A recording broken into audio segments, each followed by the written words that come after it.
Thank you. Thank you for being here, Cathy. It's wonderful to see you there.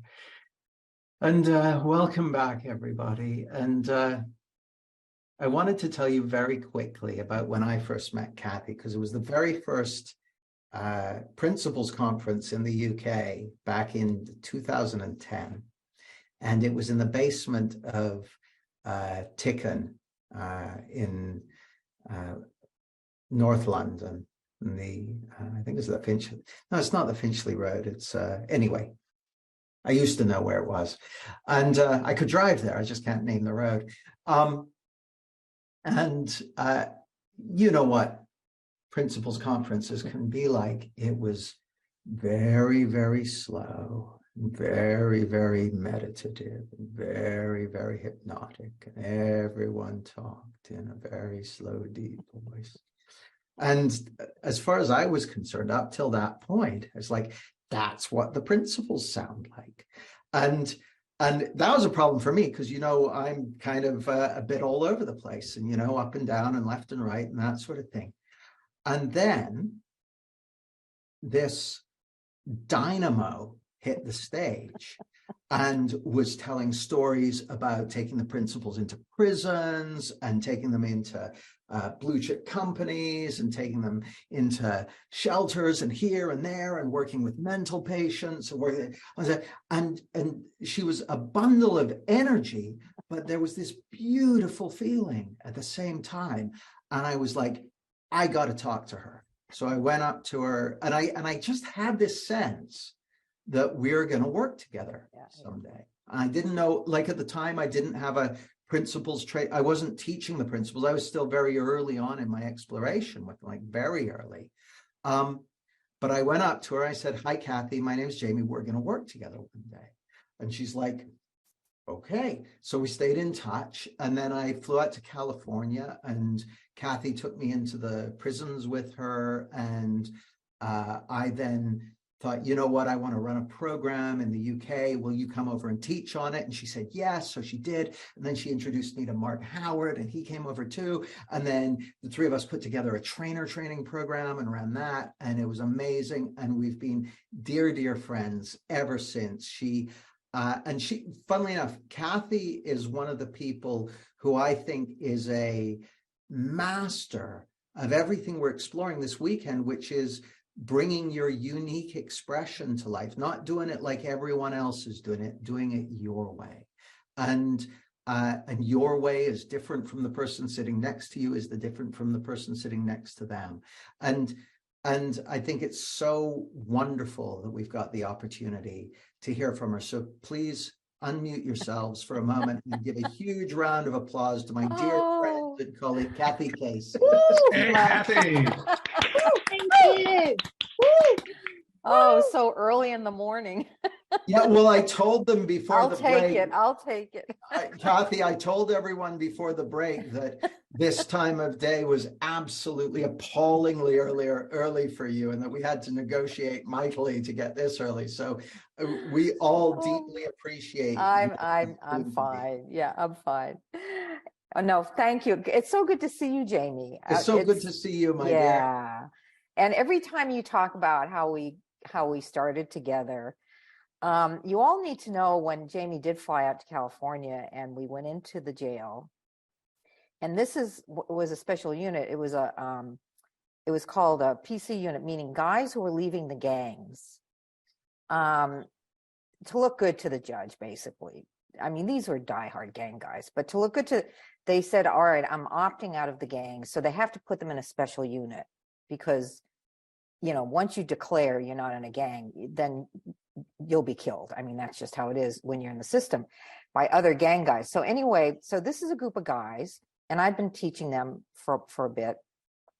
I bring Jamie in, and I will never forget that, Jamie, where you sat with them and you shared your story of being a parent, being a son, things you've gone through. They started sharing how they felt about being a parent and what they've been. There was this amazing connection. And I just sat back and they were just having a dialogue with each other. It was the most moving thing I'd ever experienced. And I will never forget that, Jamie. That was an awesome experience. And Jamie got a lot of flack in the early days because he didn't fit the mold, just like I didn't. You know, we didn't fit the mold. And people said, no, you haven't seen Jamie the way I've seen Jamie.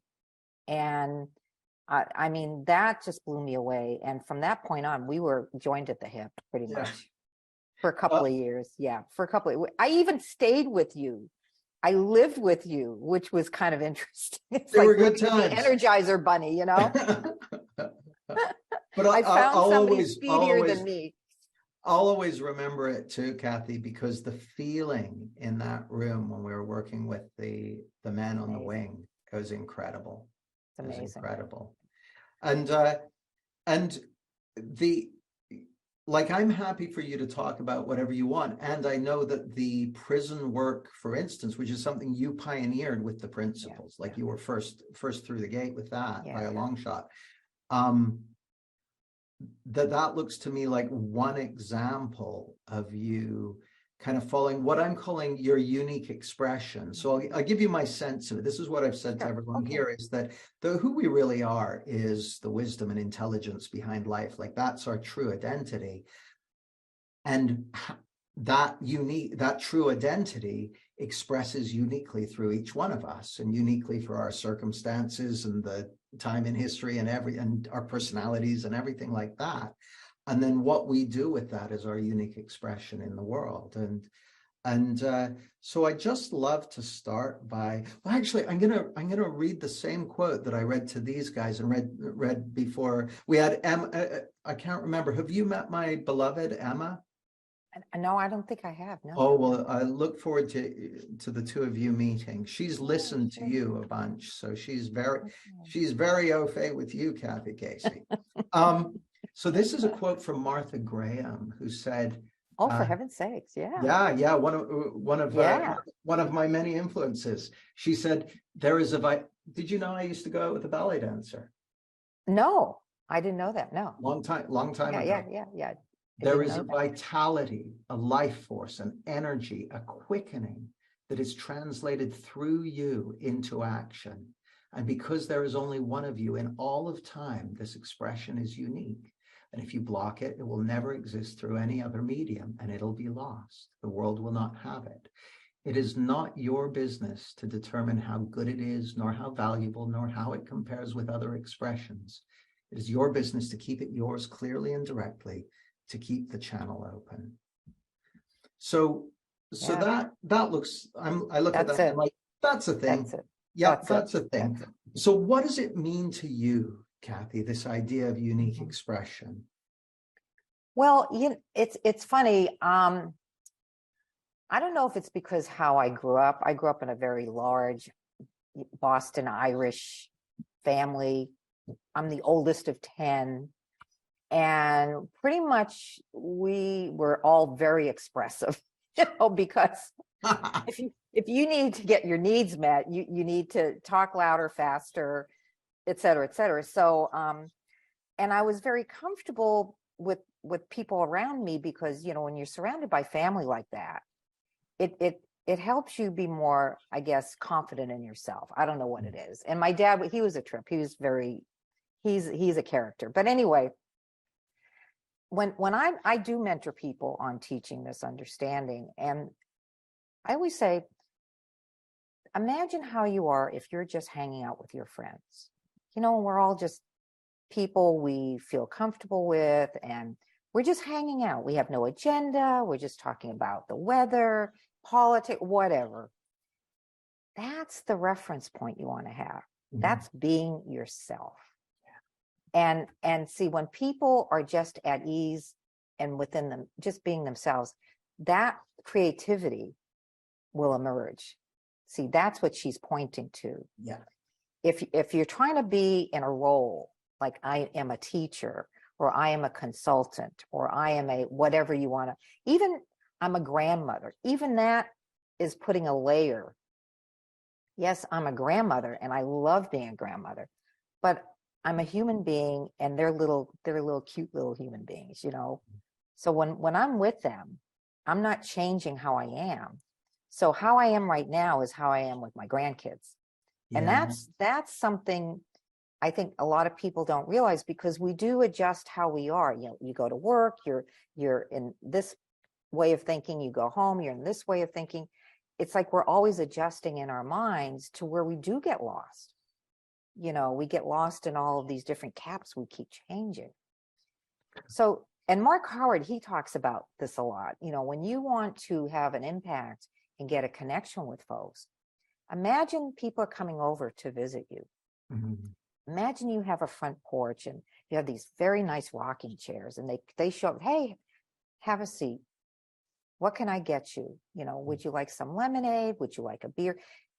Just how you would be with just people you would invite to your own home, you know, just making them comfortable, making them feel at ease. And you're relaxed. See, as soon as I'm relaxed and I'm just in that space, it helps them relax, but also I have access to that creativity. That's where, and Roger Mills used to call it teaching in real time, coaching in real time, meaning I'm hanging out in the unknown. Yeah. So I'm not thinking ahead. Yeah. I'm just hanging out in the unknown. And when people hear that word unknown, it gets scary. Well, instead of saying I'm hanging out in the unknown, I'm hanging out with limitless possibility. Oh, I like that. I'm hanging out, and that's the first time I've ever said that. Well, I love that you've said that, because as soon as you said it, I'm like, yeah, when I'm coaching people, that's what I'm doing. I'm like, and it's great because I know I don't just have to be relying on Jamie's personality. Yes. Charming as it is, obviously, but I don't have to just be relying on that. Like, there's so much more available to you from that place. But people, when you say unknown, though, being in the unknown, people are, that's scary, because we tend to live in what we know. Yeah. And that's our little security blanket. And when somebody said to me, well, actually, no, Cathy, you don't want to live in what you know. You want to live in what you don't know. And I'm like, really? You're going to take that away from me? And so that took me a while to really get what they were saying there. But if you're living in limitless possibility, see, that sounds a little easier. Well, and accept. The funny thing is, as soon as you say it, I'm like, oh yeah, I know that. That's the same as being in the unknown, but it's got better PR. I think you're right. It's the unknown, but with better PR, basically. It's more palpable. Yeah. Well, so the other thing that struck me as I was listening to is people can't connect with a role. Right. They can only connect with a human being. They can only connect with a heart. They can't connect with the role. And I think people will, because a lot of people on this session are, you know, therapists or coaches or consultants, they'll instinctively get that. But then when people talk about, you know, going out into the world or promotion or that sort of thing, they often think they need to put on a role. And that, again, in this day and age, kind of authenticity is one of the things people are kind of tuning for, because they want to feel who you really are and what you're doing. Yeah, it's funny. I usually am myself, but over the years, you know, you get feedback. Well, you know, Cathy, you need to be more this, or you need, you know, and I know exactly what that's like. I had a lot of that feedback early on until I went, thank you very much. Well, I'll take it from here. And you're right. The principals community back in the day, when they saw me and I'm really, Sydney Banks is like talking about me and my work, and they're like, who is she? And I'm not fitting into this quiet, calm mode. In fact, one day I looked around and I thought, if I have to be that, then I'm not cut out for whatever this is. So I'm going to have to check out, because there's no way I'm going to become that. But the thing is, on the inside, I have really calmed down. I have really, my speed has come way down, but I'm still Cathy. See, it doesn't mean you have to be somebody else. But when you said, you know, people can't connect to a role, what happens is they go into their role to connect to your role. Yeah, that's a great way of putting it. So if you're a coach, then the person coming to you is becoming a mentee, or so it's like, I know, and I want to know from you. as opposed to, hey, we're all the same. And the inmates, they saw this very quickly. They said, other people come in and we know they want to help us. And we really appreciate that. But they come in like this, like they have the answers and we've got to kind of, catch up. When you guys come in, it's like this. See, they can feel the difference. And because of that, at the beginning, they're looking at me. Can you imagine me coming with gang guys? And they're only there to get points for the judge. They want to get their little certificate. So I come in, they're like, okay, here we go, another class. Who is this lady? What does she know? But because I see them with a whole different set of eyes, they pick up on that very quickly. And then when I point them to how their mind works, however we do that in a creative way that's relevant to them, they're like, they're sitting there in their stance, talk about a state, role. They're in their gangs, tough guy stance. They're like this. But after a while, they're like their heads tilt. And what is she saying? Mm-hmm. It catches their ear. And they're like, wow, I've never heard this before. I've never felt this way before. And so, coming out of our roles, that in and of itself, if you don't say another word, that impacts people. That impacts people big time. So and so they come out of this, I'm just an inmate and what do I know mode, to, you mean I'm the same as you? I'm the same as you? Yes, you are the same as me. And it levels the playing field, that collaboration kicks in. Yeah, totally. And people can pick up on how you're holding them, how you're I'd say certainly in my work with clients on a one-to-one basis, even if people are coming in with very, severe diagnoses or distressing conditions or whatever, one of the things they really pick up on is, I know that they're okay on the inside. They may have very distressing conditions and very painful feelings and all this, yes. disorienting thoughts and all that sort of stuff, but I know they're okay on the inside, and they pick up on that. They're like, wow. Well, how often do people receive that? I mean, all of you, think back in your life. There'll be a few people who saw the best in you. Even if you didn't see it yourself, we've all had people, your grandmother, a teacher, a friend, where, you could be totally, confused or whatever. And they see you as being okay. And that helps settle us down. It helps us settle down. And we've all had that experience with people in our lives. Well, that's your reference point. How the feeling that you went into, the feeling reassured, feeling supported. Roger Mills was that for me. Roger Mills was one of my mentors. A lot of people don't know about him, but he did a lot of work in the communities, in these, violent communities in Oakland, California, and New York, and in Florida. He would go into these communities that everybody just gave up on. And he's this white guy with gray hair and a beard, and looks like Colonel Saunders, basically. Yeah, there he does. And as white as can be, and he'll walk into an all-black community and be walking around and meeting people, and and people are like, who is this guy?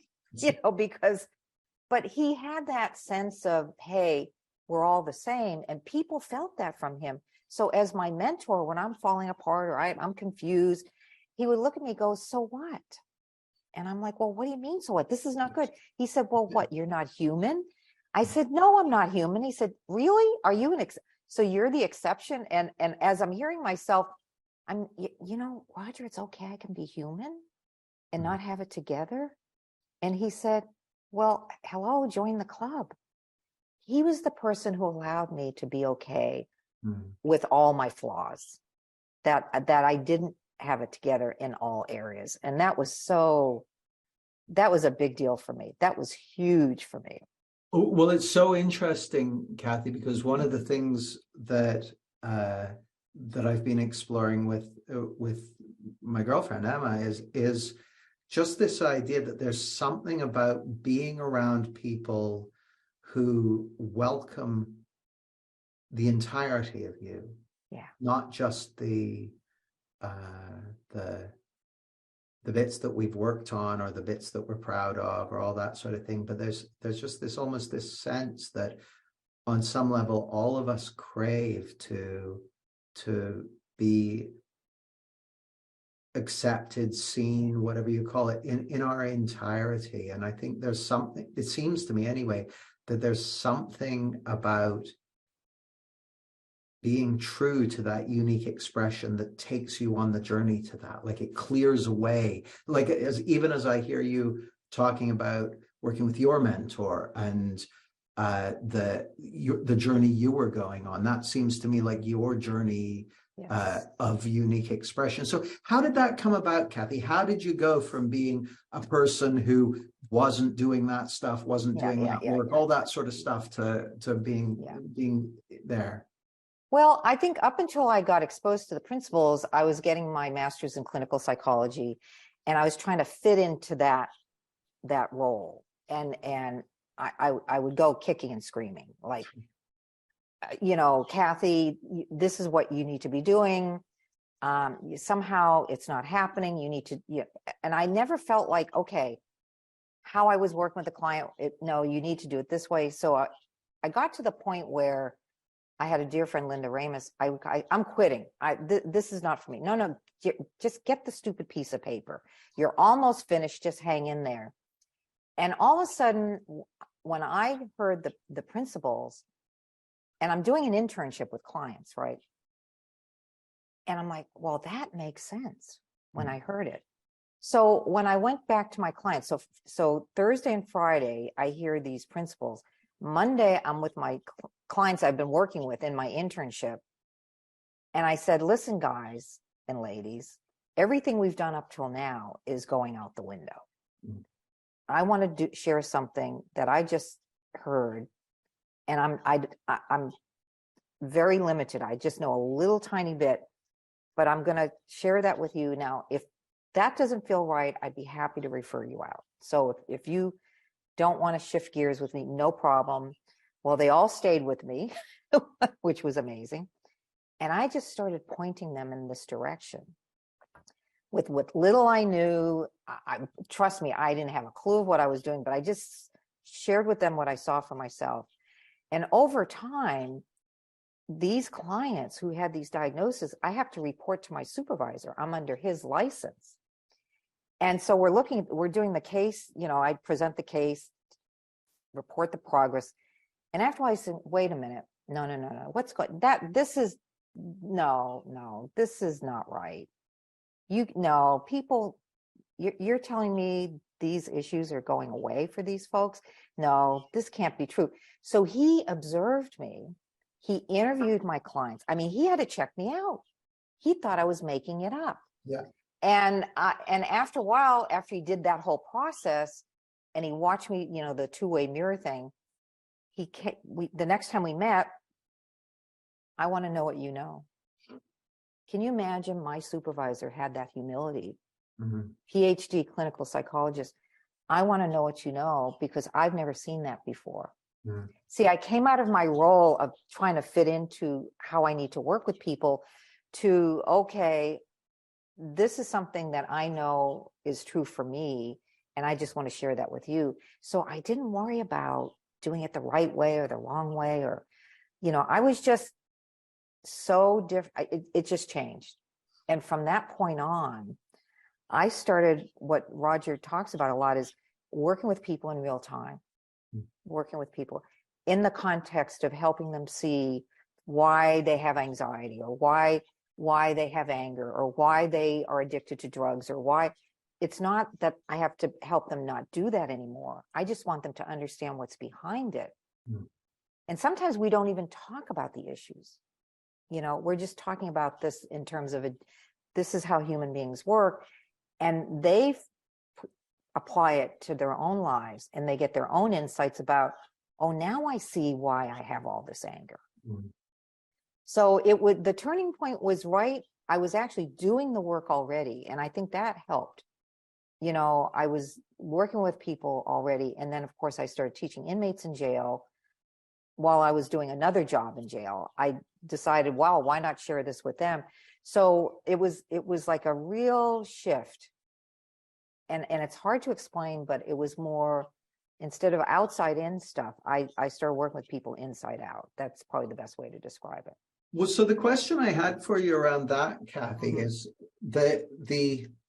I know for a lot of people, they'll get a sense of what they want to be doing or a direction they want to go in. And I use the taking it into jails and prisons or as a great example. And they know it's the right thing to do, like they've got that knowing inside, but then all kind of stuff comes up about, oh, but I'm not good enough, or am I the right person? What was your experience of that? Like, what was that journey like for you?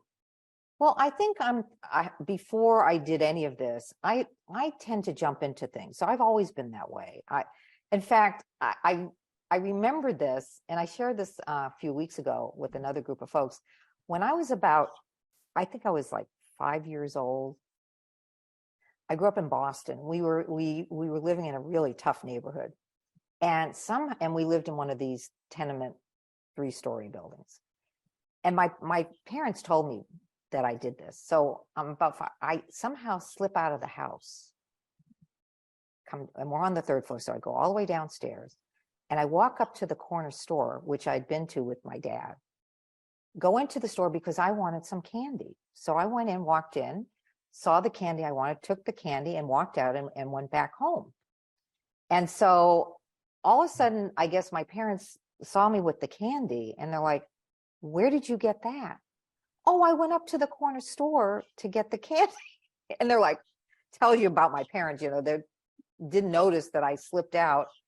And of course, my dad walked me back to return the candy. You can't just take the candy.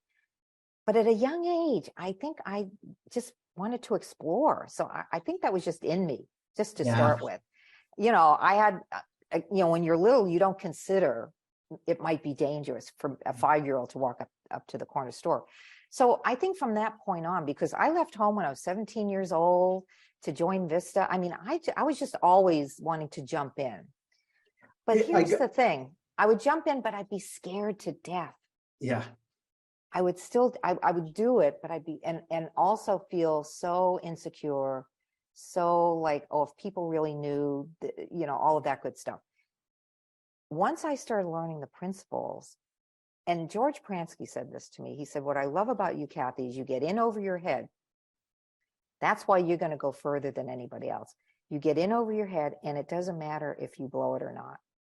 Because I called him one day. I said, I blew it, George. I had this great opportunity to have a business for a whole year with this department in Santa Clara County. And the woman, she just didn't go for what I was proposing. And of course, he showed me why I didn't get it. And I felt so bad. I said, "Oh, George, this is so bad." He said, "Cathy, are you kidding me? You think I was born knowing how to do this stuff? Do you think I just wave a magic wand and all this happens for me?" He said, "Do you know how many times I've gotten in over my head and totally fallen flat on my face?" He said, "But that's why you're going to go far fast." Well, it is a really good point, because I think what the message a lot of people get when they're explaining the principles is that there's nothing else to learn. And there are other things. There are skills to learn. Like it's so interesting to me. Yes. I think almost everyone in the principals community who has a large and successful training company are people who had large and successful training companies before they found the principles. Like it's exactly, because there's a skill set there. And that's not to say that other people can't do it. You absolutely can. Anyone does whatever they want. But there's a bunch of stuff that isn't the principles that require. Well, you've hit a part. See, I have people find me. They find me and they go, "I want to do what you do," and they've been through all these trainings. And they said, "But I still don't know how to do it." And because they're being told, you have wisdom, listen to your wisdom. If you've never worked with a group of people before, your wisdom's not going to tell you how to work with groups. You need to go out there and be in a group, experience the group, watch people do it. You do it yourself.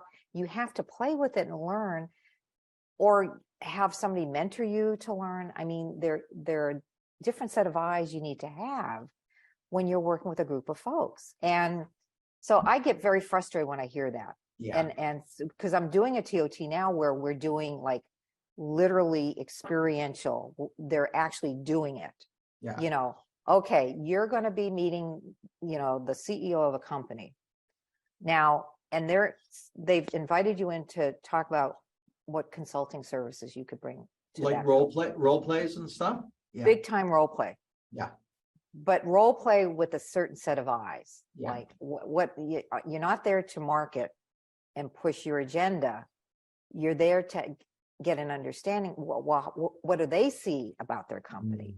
And you could come in thinking this is the issue. I'll give you an example.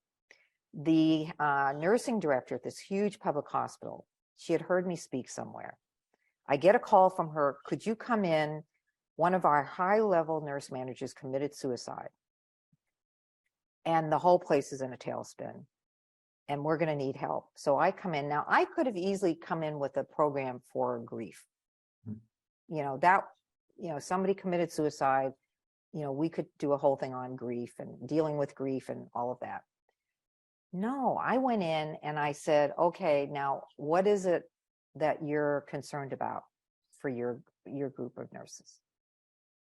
And it's funny because she said, well, I only have 10 minutes. I said, whatever, you know, part of me is like, well, hey, lady, you called me in, but okay, clear my mind. What is it that you see your concerns for your people? An hour and a half later, she's still talking because I'm just curious with her. I'm just listening. Well, tell me more. What do you mean by that? Or, well, what about, because I don't know what they go through in their organization. By the end of the whole thing, I said, okay, given everything you just said to me, what do you want for your nurses? And she said, I want them to be able to bounce back. It's a tough job and they've got to be able to bounce back. And I said, oh, you're speaking to resiliency. She said, yes, I want my nurses to be more resilient. And I said, great, I can design a program on resiliency. And see, we you know, it had to distill down. Now, I could have come in with my own idea of grief, and she might have said, yeah, we should do that. Okay, great. Here's the deal. Here are all the people. Here's the list of names. No, I wanted to really get to the heart of what the issue really is. So it's very different than me trying to market.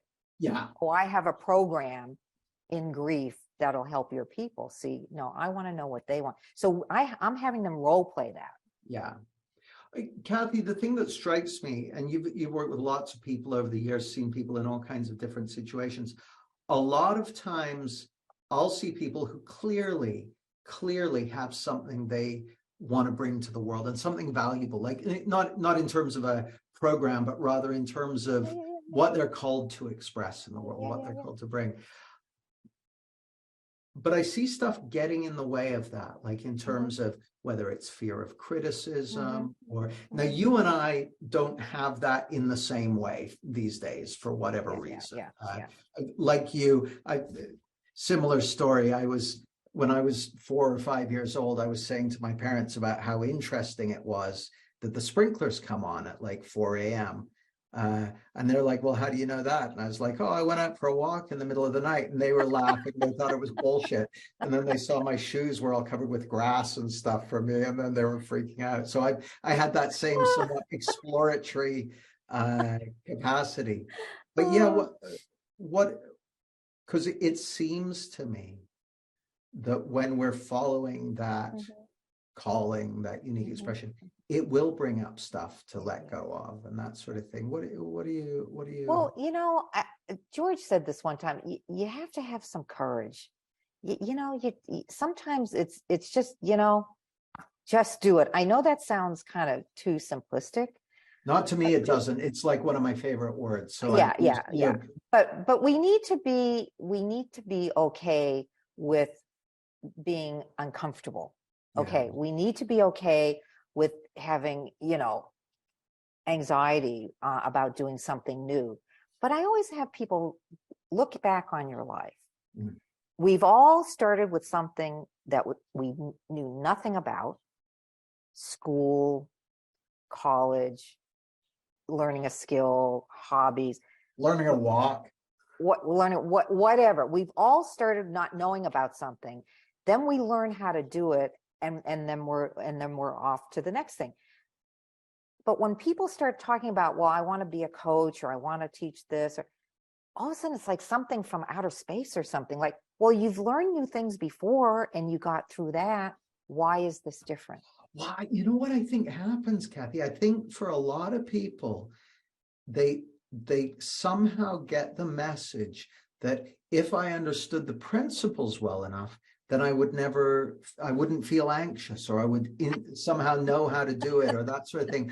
And I'm just like, yeah, no, that ain't it. That's not how it works. No. Well, just to let you know, at the last conference I attended in London, the Cocoon Conference, Linda Ramus and I, we said we want to do a breakout session on our bloopers. We wanted to do a breakout where it didn't go, where everything went wrong, because everybody hears the stories, right? Right. Of all the successes, and I said, no, they need to see the other side of things. And so Linda and I, and they put us in the worst part of the conference, in a corner in this bizarre setup. I'm like, well, so much, they just probably didn't really think it was an important topic or something. All these people show up, right? And they couldn't hear enough of it.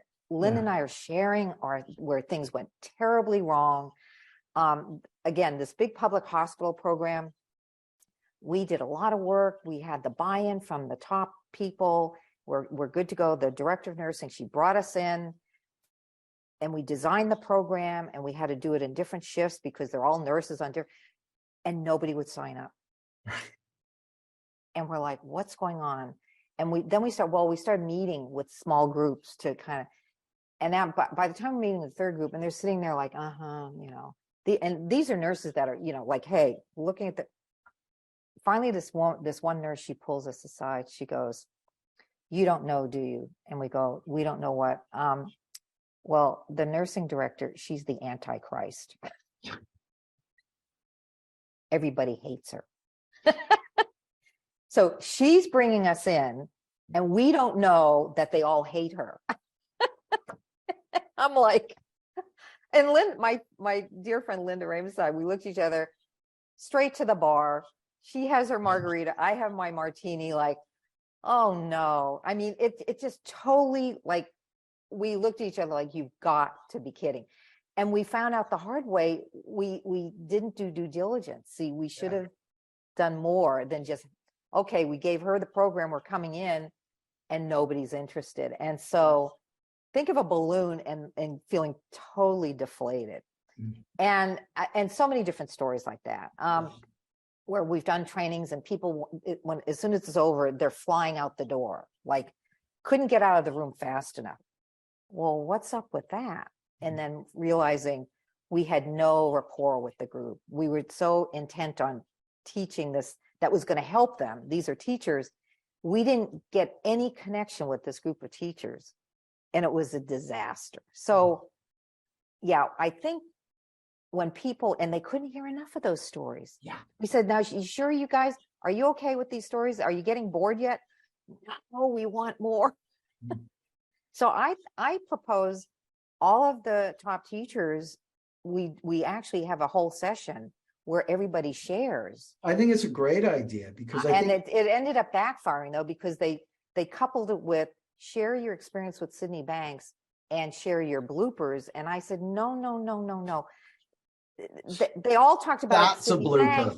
That's a blooper. Hello. Yeah. I'm like, no, I suggested the bloopers only. They put it together, and I'm like, no. So it didn't work out. It didn't work out. But the stories about Sydney Banks were wonderful. I mean, that was fabulous. Maybe we should organize a special event to that effect. I think I'm telling you. Yeah.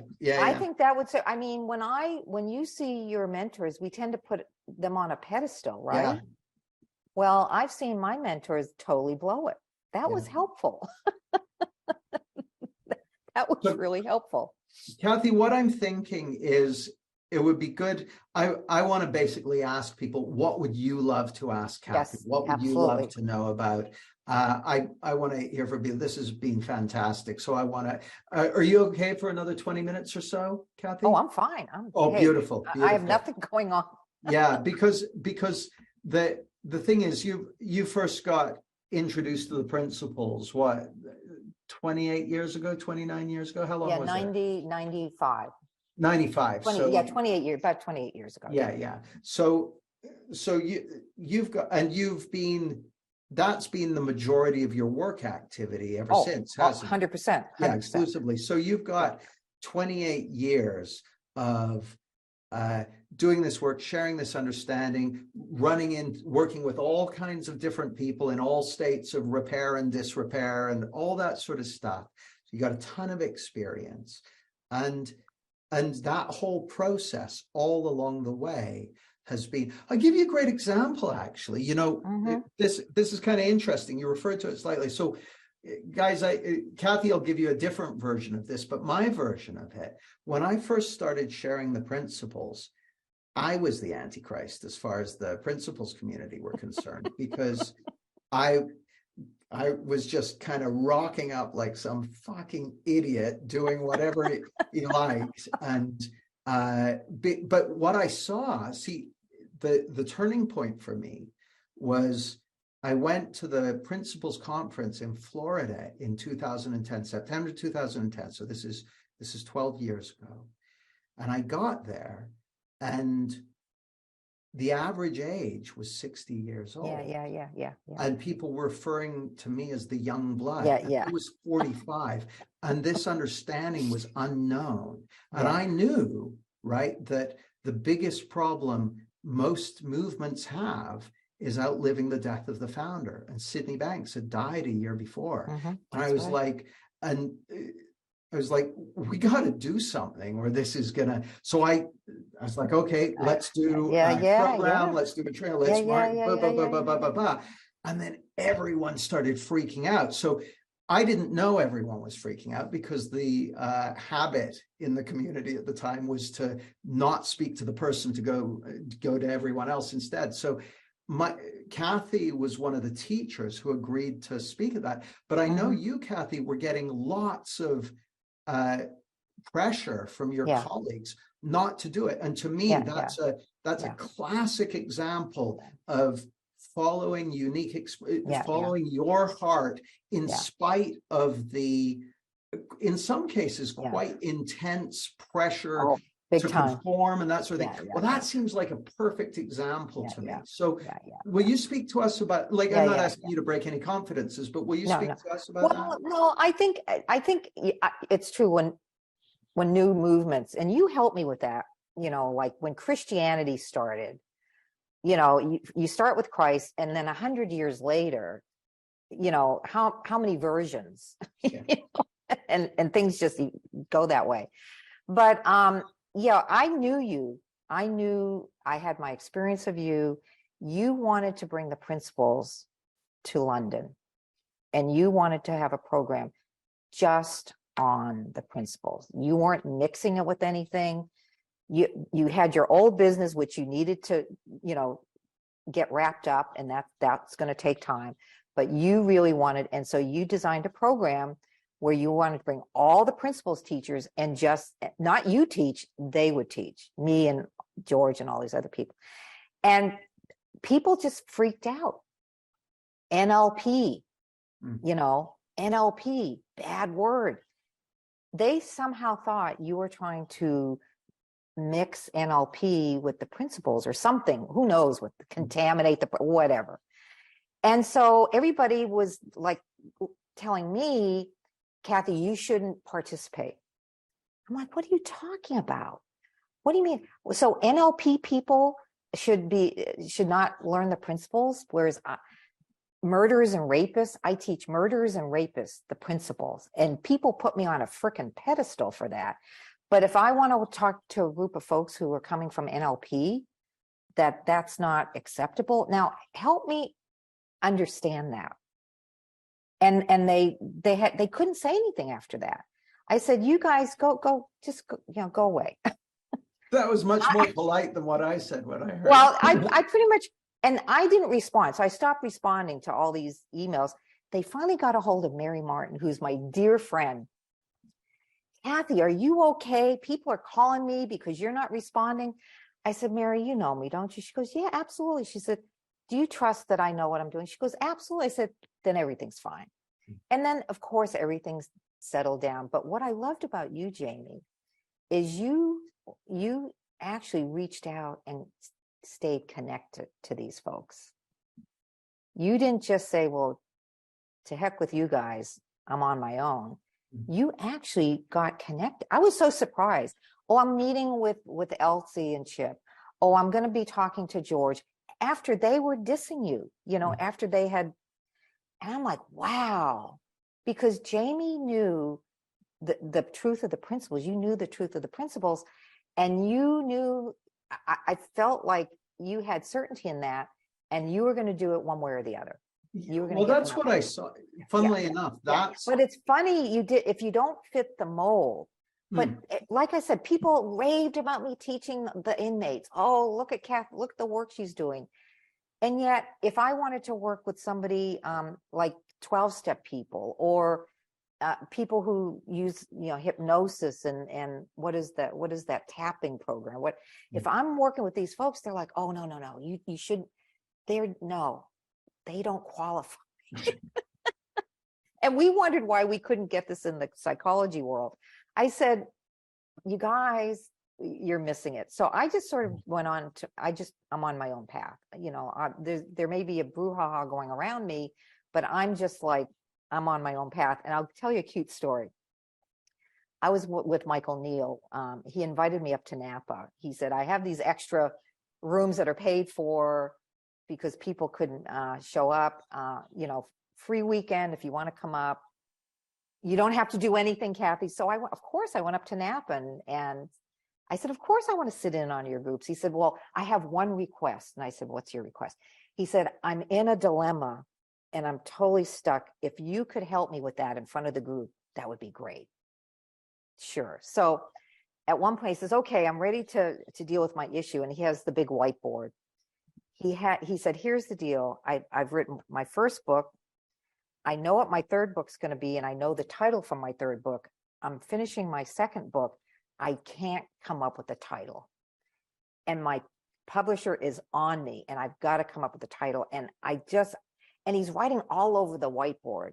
It's going to cover this, and the third one did this. So the whiteboard is just covered with all this arrows. And I'm sitting there watching this. And then he finishes all that. He looks at me. He says, so Cathy, help me here.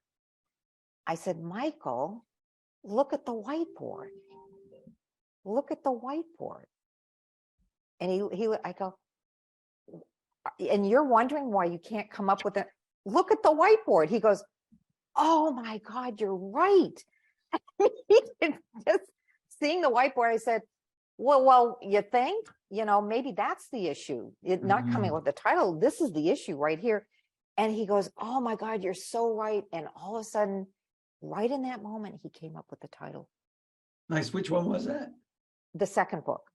I don't remember the title. He comes up with the title right then and there. And he erases it and he writes it down. And I go, his group is like, how did you do that, Cathy? I mean, they thought I, did magic or something.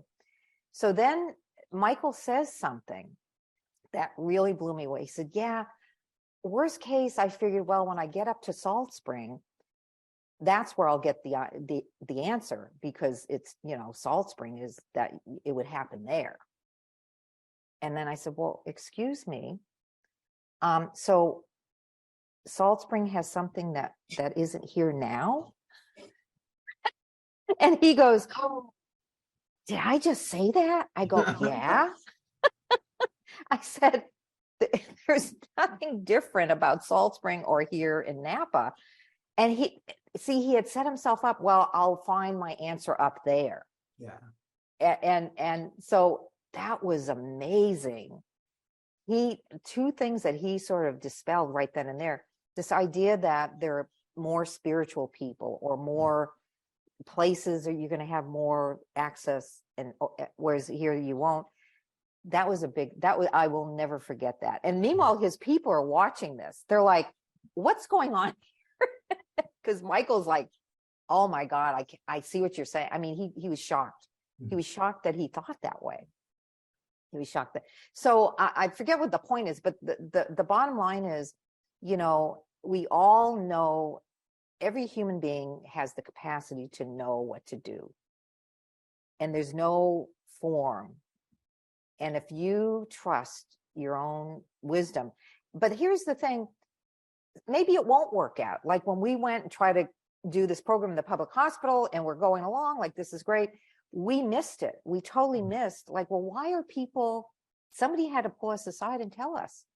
But that's part of the learning process too, isn't it? Like, that's the thing, we learn and we make mistakes and all that sort of stuff. So it's amazing the ideas we come up with about where we're going, you know, I'm going to find my answer over here, or this person knows more than I do, or whatever that is.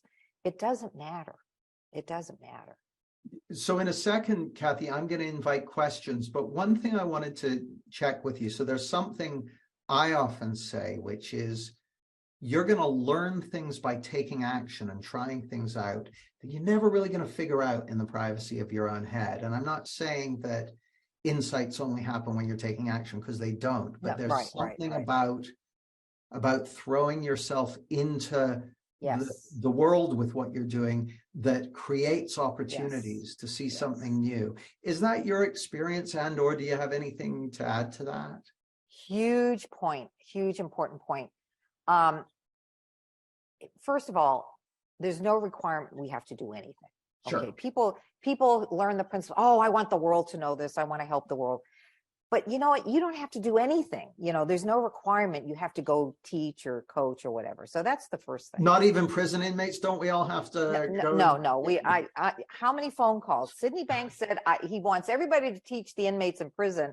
And all these people are calling me. I'm like, but do you really want, well, if the prison's 3 hours away, and so do you really want to do that? Well, why are you saying, well, Sydney Banks? I said, forget Sydney Banks. What do you want to do? So yeah, that's a big issue. Amen. And as you know, I have huge love and respect and gratitude for Sydney Banks. And no one in the world knows better than the heart of your own being what's right for you to be doing, including Cathy, including me, including anyone else. You have the source within you. Amen. He would always say, you do you. But he would say things, he would tell people, don't listen to my words. He would say something and they would grab onto it. Like the psychology world is trash. So they hung on to that, and that was the new, lens, the psychology world. But so I forget what the question was. I was just talking about taking action and doing stuff. Oh, okay. So when people find me and they say, I want to do this work, I want to teach, and they have spent money on other programs, I'll say, are you doing anything now? Anything. I don't care what it is. Well, not yet. I want to learn first. I said, no. I want you to go out and go to Starbucks, volunteer at your church, your school, whatever. Go do something. Then 100%. Then come back to me. Because if we could talk till the cows come home, but until it's like learning how to ride a bicycle. If you stay home and read a book and watch videos on how to ride a bicycle, until you get on the bike, you're not going to know how to ride a bicycle. 100%. That's how I feel about it. It's a great metaphor. And I've turned away business for that reason. I've said, no, keep your money, go play with it somewhere, and then call me back. And then now we have some, because I want you to bring that to our sessions. Beautiful. Beautiful. Yeah. And I love the point you made about whatever Sid Banks says, you do you. Oh, he would always say, you do you. Don't do any, you do you. And I was with some pretty powerful teachers like Miss Beverly. Can you imagine? She's this charismatic, Martin Luther King kind of presence. And then there's me. And one time we were going into the jails together and she couldn't make it that day. And the women are looking for her. I'm sorry, you just get me today. The disappointment. Oh. And this was so good that this happened because I realized, you know what? I can only do Cathy. Yeah. So I just went in and I was just myself. And guess what? They had a good time. So I could never do Beverly. They're not even close, but I can do Cathy. And that's when I got more confidence in myself when she wasn't there, because, again, there's no way I could never do George or any of the other people. Sure. I can only do Cathy. Beautiful. Thanks, Cathy.